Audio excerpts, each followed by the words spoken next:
and it leaves the station, so we assume that VI equals 0 meters per second.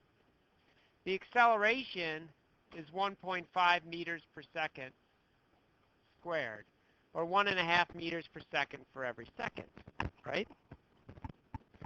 And the time,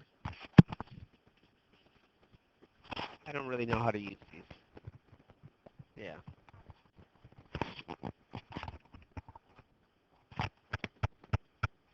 Should just duct tape it to my head.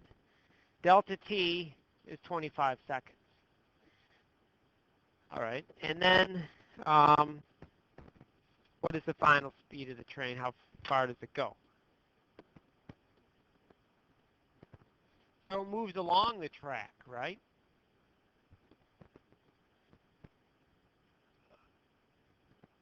Uh-oh. Oh, it sounded like...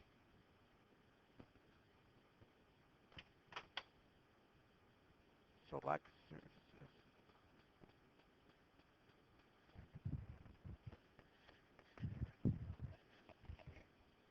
All right, so we can see it moved, right? You can almost, it went so fast that you can almost sort of see the old one there, right? So we'll get out the RGC, right? And we'll start filling in some stuff. This is 0. This is 1.5. And this is 25 seconds.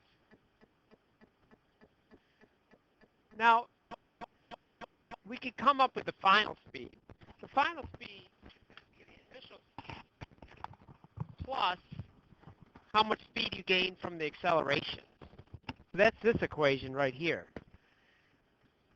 Vf is Vi plus A delta T, right? So it's your initial speed plus the speed you gain from acceleration. So, for example, our acceleration here is 1.5 meters per second for every second, right? So if you were to increase your speed, say just for 2 seconds, how much speed would we gain over 2 seconds if our acceleration is 1.5 meters per second for every second? Huh? What did you say? 3 meters per second, right? So that find VF, I can put it in. The initial speed is 0. I'm accelerating at 1.5 meters per second squared, and my time is 25 seconds. So VUF, which is VF, final velocity, right, is 1.5 times 25, or 37.5 meters per second. So that's over that 25 seconds, that's what the final speed is going to be from that acceleration. If we had an initial speed, we would have added that 37.5 to it. How about the average speed? Well, the average speed is just VI plus VF over 2, or 0 plus 37.5 meters per second over 2. And someone said it, what was it? No. You did, I know what you did. That's okay, I know what you did.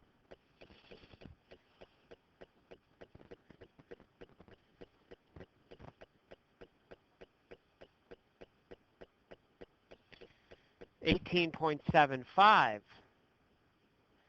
Whoops, meters per second. Delta V, the equation for delta V is VUF minus V, VF.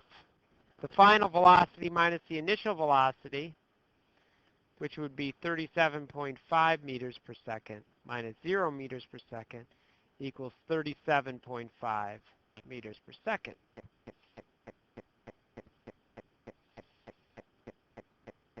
Okay. Delta S. To get that distance, well, we know the equation Average velocity is delta S over delta T. Okay? So delta S is V bar times delta T. So that means, like, if you take your average speed, multiply it by the time, so your average speed is about 18.75 meters per second. Well, if you keep that average speed for 25 seconds, how far do you go? It would just be 18.75 meters per second times 25 seconds. And the units would give you meters. Yes.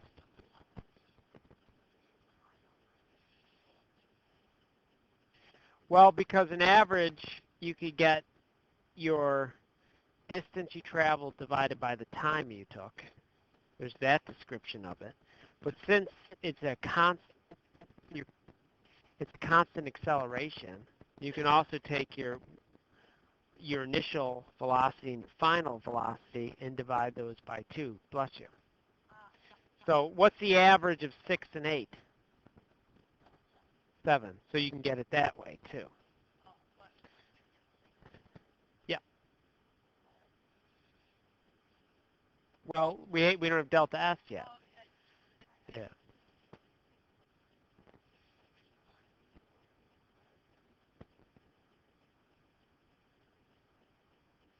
Not changing V divided by 2. You could get V bar by taking VI plus VF and dividing it by 2. Yes, you can. Because we're assuming we're accelerating at a constant rate. If your acceleration was all over the place, then no. But for us, yes. What else, Jack?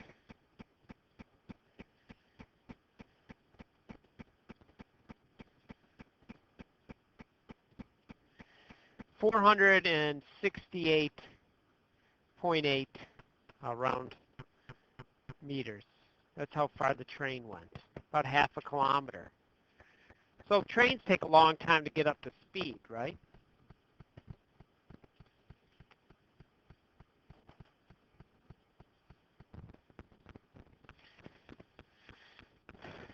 Número tres. Okay. Number 3 says a bullet is fired through a .1 millimeter block of wood. The bullet reaches the block with a speed of 450 meters per second and exits the other side of the block with a speed of 350 meters per second. How long is the bullet in the block?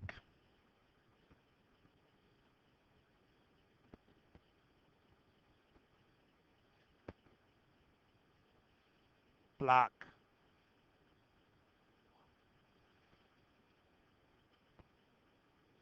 The block is .1 meters thick, 10 centimeters, right?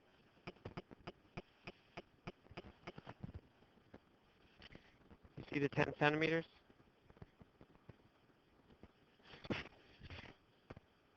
That's about 10 centimeters. Here comes the bullet. It's going to hit right there.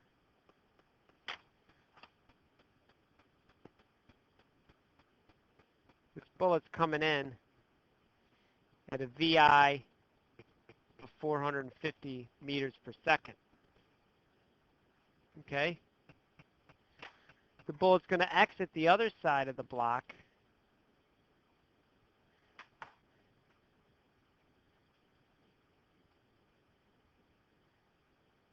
and be coming out of it at a VF of 350 meters per second. Do you see that? That's its path through there. It's not exactly clear. Anyways, I tried. I thought it was going to look, but it looks like it's coming at an angle. But anyways, you get the gist, right? It's traveling through the block. Do we know anything else? No. But we could, yeah, initially.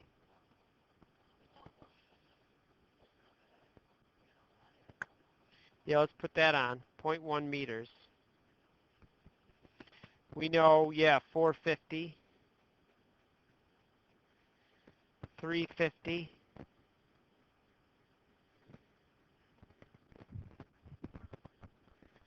Okay, she just comes up and throws numbers out there. How does she get that average? Well, V bar, in that case, is just averaging two numbers, the initial and the final, dividing it by 2. So that's 800 over 2, which is 400, right? So you were close. 400 meters per second. You got it right. I'm just kidding. Delta V is VF minus VI. Now what happens here? Courtney, what do you notice? What happens when you do VF minus VI? What do you get? No, not in this one. It's negative, right. 350 minus 450 minus 100 meters per second.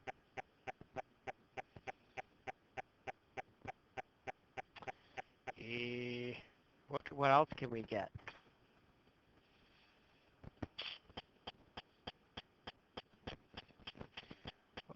Yeah.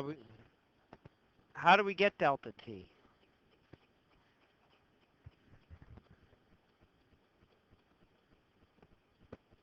Okay, well, so we'll get delta T from that equation, right? Good. So we can bring delta T up.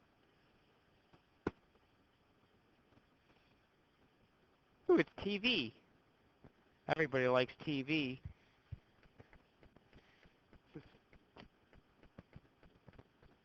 Delta S over V bar, right?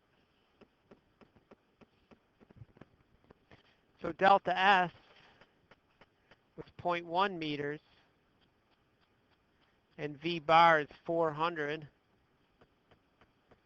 So that's 0.00025 seconds.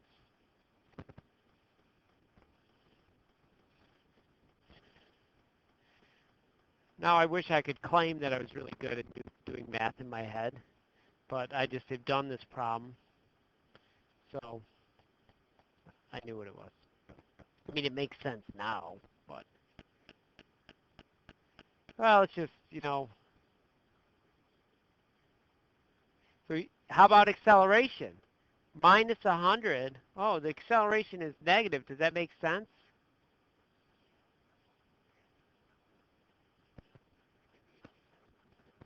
Right. So it's slowing down. Now, it could be slowing down. We know it is. But it could also be speeding up in the negative direction.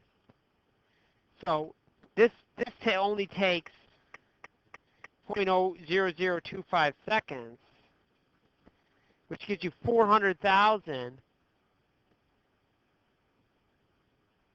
meters per second squared. Now, if that kept going, and it's only a small amount of time because it's a bullet going through a block, right? But if this was the only factors, that would, after another short amount of time, it would come to zero and start speeding up, coming back at you. So if that was the only thing going on, you better shoot and run, right? It's going to slow down, and then, of course, the acceleration occurred because of what? No, what happened? The force on it of friction as it went through the block. A lot of friction trying to go through a block. And then, actually, once it came out the other side, it wouldn't have that force of friction on it. What force would be acting on it? The gravitational pull, and it would fall to the ground. It would keep that vertical speed of 350 meters per second, the horizontal speed, until it hit the ground. Its speed falling would slowly increase, just like slowly increase in relation to this, just the same as this ball. So if I fired this out at the park, and I dropped this ball, and I fired this exactly horizontal, if I get rid of air resistance, which doesn't play much of a role here, they'll both hit the ground at the same time. So this bullet will hit the ground. Of course, if I'm on a level, it has to be level. I'm shooting it off a building here, but if it was level, they would hit the ground at the same time. So that doesn't seem to make sense, but what other force is acting on the bullet as it goes once it leaves the gun? It's only gravity. That's in this direction, isn't it? So that brings us to the next two you can do on your own. But let's talk about this gravity thing, okay? What changes in the gravity problems? I talked about it in the videos. The only thing that's different is what?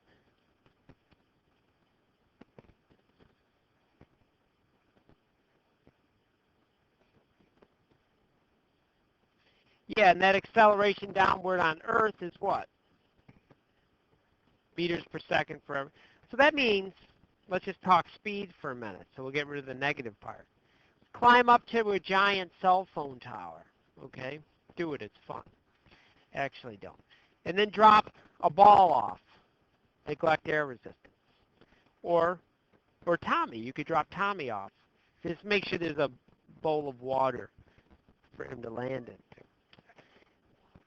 How fast is Tommy going 1 second later? This is the part of the recording that would be used in court. How fast is Tommy going 1 second later? If he just dropped him, Mikhail. Well, let's just use 10. Let's make it easier.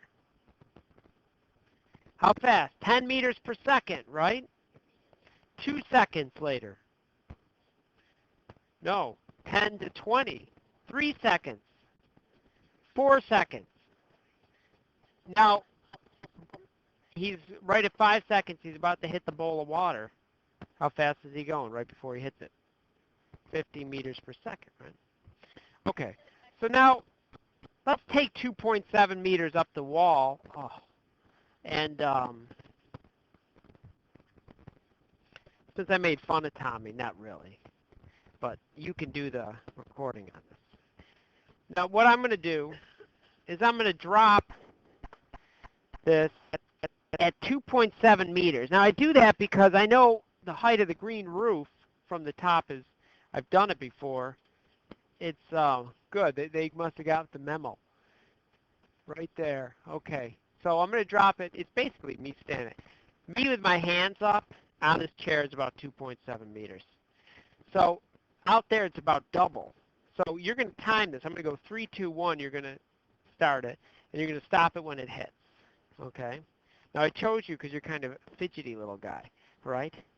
You probably have a quick reaction time. Okay, so you ready? 3, 2, 1.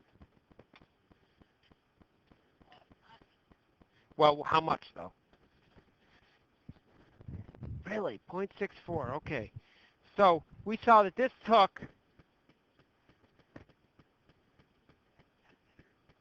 no, this is just a demo-like thing. 0.64 seconds, right? So our average velocity for that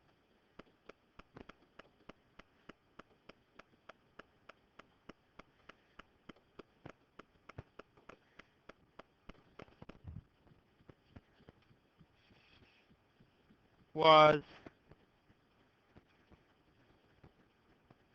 4.2 meters per second. Now let me ask you this. If we go out, the roof is double the distance, right? So what should happen to the time? Twice as long to get from there to the bottom? Well, let's see. Shh. Tommy, reset it. Run to the bottom. Out the doors, front doors. We're going to drop this off the roof. Everybody else come to the green roof.